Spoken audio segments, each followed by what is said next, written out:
Hello friends, welcome back to my channel. ನಾನು ಅಂಜಲಿ. ಇವತ್ತು ನಾನು ಮಾಡ್ತಾಯಿರೋದು ಬದನೇಕಾಯಿ ಭರ್ತಾ ಹೇಗೆ ಎಂದು ನೋಡೋಣ ಬನ್ನಿ. 2 ಬದನೇಕಾಯಿ ತೊಗೊಂಡಿದ್ದೀನಿ ನಾನು. ದಪ್ಪಂದು ತೊಗೊಂಡು ಸ್ವಲ್ಪ ಸೆಂಟ್ರಲ್ಲಿ ಕಟ್ ಮಾಡ್ಕೊಂಡಿದ್ದೀನಿ, ಸೀಳ್ಕೊಂಡು ನೋಡಿ. ಅದರಲ್ಲಿ ಬೆಳ್ಳುಳ್ಳಿ ಹಾಕ್ತಾಯಿದ್ದೀನಿ. 7-8 ಬೆಳ್ಳುಳ್ಳಿ ತೊಗೊಂಡಿದ್ದೀನಿ. 2 ಸೀಳ್ಕೊಂಡಿದ್ದೀನಲ್ಲ, ಅದರಲ್ಲಿ ಬೆಳ್ಳುಳ್ಳಿ ಹಾಕ್ತಾಯಿದ್ದೀನಿ. ಹಾಕ್ಕೊಂಡು ಸ್ವಲ್ಪ ಎಣ್ಣೆ ಹಚ್ಕೋತೀನಿ. ಎಣ್ಣೆ ಹಚ್ಕೊಂಡು ಚೆನ್ನಾಗಿ ಸುಟ್ಕೋತೀನಿ. ನೋಡಿ ಫ್ರೆಂಡ್ಸ್, ಈಗ ನೋಡಿ ಚೆನ್ನಾಗಿ ಸುಟ್ಟಿದೆ. ಒಲೆ ಮೇಲೆ ಚೆನ್ನಾಗಿ ಸುಟ್ಕೋಬೇಕು. ನೋಡಿ, ಇವಾಗ ನಾನು ತೋರಿಸ್ತಾ ಇದ್ದೀನಲ್ಲ, ಚೆನ್ನಾಗಿ ಸುಟ್ಕೊಂಡಿದ್ದೀನಿ. ನೋಡಿ, ಈ ಥರ ಸುಟ್ಕೊಂಡಿದ್ದೀನಿ. ಸ್ವಲ್ಪ ಟೈಮ್ ಹಿಡಿಯುತ್ತೆ, ಆದರೂ ಚೆನ್ನಾಗಿ ಸುಟ್ಕೋಬೇಕು. ನೋಡಿ ಫ್ರೆಂಡ್ಸ್, ಚೆನ್ನಾಗಿ ಸುಟ್ಕೊಂಡಿದ್ದೀನಿ. ಈ ಥರ ನೋಡಿ ಸುಟ್ಕೊಂಡ್ಮೇಲೆ ಇವಾಗ ನೋಡಿ ಸಿಪ್ಪೆ ಎಲ್ಲ ತೆಕ್ಕೊಂಡು ಮ್ಯಾಶ್ ಮಾಡ್ಕೊತಾ ಇದ್ದೀನಿ. ನಾನು ಚೆನ್ನಾಗಿ ಸಣ್ಣದಾಗಿ ಮ್ಯಾಶ್ ಮಾಡ್ಕೊತಾ ಇದ್ದೀನಿ. ಇವಾಗ ನೋಡಿ ಒಂದು ಕಡಾಯಿ ತೊಗೊಂಡಿದ್ದೀನಿ. ಅದಕ್ಕೆ 4 ಸ್ಪೂನ್ ಎಣ್ಣೆ ನೋಡಿ. ಇವಾಗ ಎಣ್ಣೆ ಗರಮ್ ಆಗಿದೆ. ಅದಕ್ಕೆ 1 ಸ್ಪೂನ್ ಜೀರಿಗೆ ಹಾಕಿದ್ದೀನಿ. ಒಂದು ಕಡಿಪತ್ತ ಸಣ್ಣಗೆ ಕಟ್ ಮಾಡ್ಕೊಂಡು ಹಾಕ್ಕೊಂಡಿದ್ದೀನಿ. 1 ಬಿರಿಯಾನಿ ಎಲೆ ಹಾಕ್ಕೊಂಡಿದ್ದೀನಿ. ಅದಕ್ಕೆ 1 ಉಳ್ಳಾಗಡ್ಡಿ ಕಟ್ ಮಾಡಿ ಇಟ್ಕೊಂಡಿದ್ದೆ. ಉಳ್ಳಾಗಡ್ಡಿ ಕಟ್ ಮಾಡಿ ಇಟ್ಕೊಂಡಿದ್ದು ಹಾಕ್ಕೊಂಡು ಚೆನ್ನಾಗಿ ಕಲರ್ ಚೇಂಜ್ ಆಗಬೇಕು. ಆಮೇಲೆ ಸ್ವಲ್ಪ 2 ಟೊಮೆಟೊ ಕಟ್ ಮಾಡ್ಕೊಂಡಿದ್ದೆ.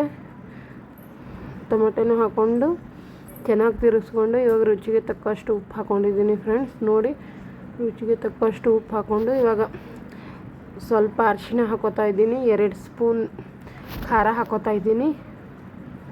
ಸ್ವಲ್ಪ ಹಿಂಗೆ ಹಾಕೋತಾ ಇದ್ದೀನಿ. ಚಿಟಿಕೆ ಅಷ್ಟು ಹಿಂಗೆ ಹಾಕೋಬೇಕು. ಈಗ ಆಮ್ಚೂರ್ ಪೌಡರ್ ಹಾಕೋತಾ ಇದ್ದೀನಿ. ಗರಂ ಮಸಾಲ, ಧನಿಯಾ ಪೌಡರ್ ಹಾಕ್ಕೊಂಡು ಚೆನ್ನಾಗಿ ಮಿಕ್ಸ್ ಮಾಡಿಕೊಂಡು ಈ ಥರ ನೋಡಿ ಫ್ರೆಂಡ್ಸ್, ಎಣ್ಣೆ ಎಲ್ಲ ಹೊರಗಡೆ ಬಿಟ್ಕೋಬೇಕು. ಈ ಥರ ಚೆನ್ನಾಗಿ ಕಲಿಸ್ಕೋಬೇಕು.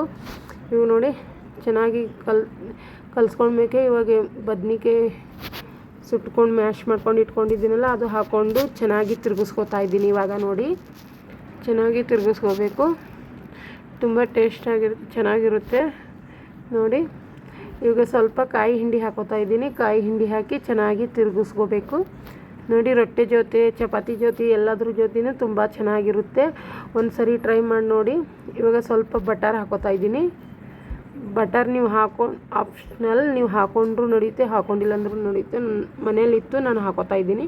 ಇವಾಗ ಸ್ವಲ್ಪ ಕಟ್ ಮಾಡಿ ಇಟ್ಕೊಂಡಿದ್ದು ಕೊತ್ತಂಬರಿ ಹಾಕೋತಾ ಇದ್ದೀನಿ. ಕೊತ್ತಂಬರಿ ಹಾಕ್ಕೊಂಡು ನೋಡಿ ಫ್ರೆಂಡ್ಸ್, ಇವಾಗ ರೆಡಿಯಾಗಿದೆ ಬದ್ನಿಕಾಯಿ ಭರ್ತಾ. ಈ ಥರ ಆಗಿದೆ ನೋಡಿ ಫ್ರೆಂಡ್ಸ್. ಚೆನ್ನಾಗಿರುತ್ತೆ. ರೊಟ್ಟಿ ಜೊತೆ, ರೈಸ್ ಜೊತೆ, ಚಪಾತಿ ಜೊತೆ, ಯಾವುದ್ರ ಜೊತೆ ಆದರೂ ತಿನ್ನಿ. ನಾನು ಸಜ್ಜಿ ರೊಟ್ಟಿ ಮಾಡ್ಕೊಂಡಿದ್ದೆ. ಸಜ್ಜಿ ರೊಟ್ಟಿ ಜೊತೆ ಉಣ್ತಾ ಇದ್ದೀವಿ ನಾವು. ನೋಡಿ ಫ್ರೆಂಡ್ಸ್, ಫೈನಲ್ ರಿಸಲ್ಟ್ ಹೀಗಿದೆ.